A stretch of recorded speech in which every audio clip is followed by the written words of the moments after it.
বিশ্বনবী বিশাল মরুপথ পাহাড়ি পথ পাড়ি দিয়ে তায়েফের মরুজমিনে গেলেন কোরআনের দাওয়াত নিয়ে, ইমানের দাওয়াত নিয়ে। কিন্তু তায়েফের লোকেরা বিশ্বনবীর দাওয়াতকে শুধু প্রত্যাখ্যান করেই থামে নাই, তারা বিশ্বনবীর সাথে অত্যন্ত খারাপ আচরণ করেছে। বিশ্বনবীকে শারীরিক ভাবে হেনস্থা করেছে, আমার নবীকে শারীরিক ভাবে অত্যাচার করেছে, আমার পেয়ারা নবীর গায়ে পাথর মেরেছে, বিশ্বনবীর গা বেয়ে ঝরঝর করে রক্ত ঝরেছে, নবী জামিনের মধ্যে লুটিয়ে পড়েছেন, আবার মেরেছে, আবার নবী হাঁটতে শুরু করলেন, পেছন থেকে আবার মেরেছে, আবার নবী রক্তাক্ত হয়ে জামিনের মধ্যে লুটিয়ে পড়লেন, আবার মেরেছে।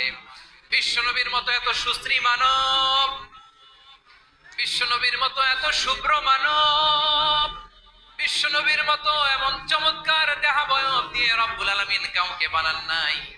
এরকম চমৎকার মানুষটাকে তারা তায়েফের ওই জমিনে রক্তাক্ত করেছে। বিশ্বনবী দুনিয়ার কোনো স্বার্থের জন্য সেখানে যান নাই, নিজের কোনো লাভের জন্য, প্রাপ্তির জন্য যান নাই, তায়েফবাসীদের জাহান্নামের আগুন থেকে বাঁচাতে গিয়েছে। ঠিক কিনা বলেন?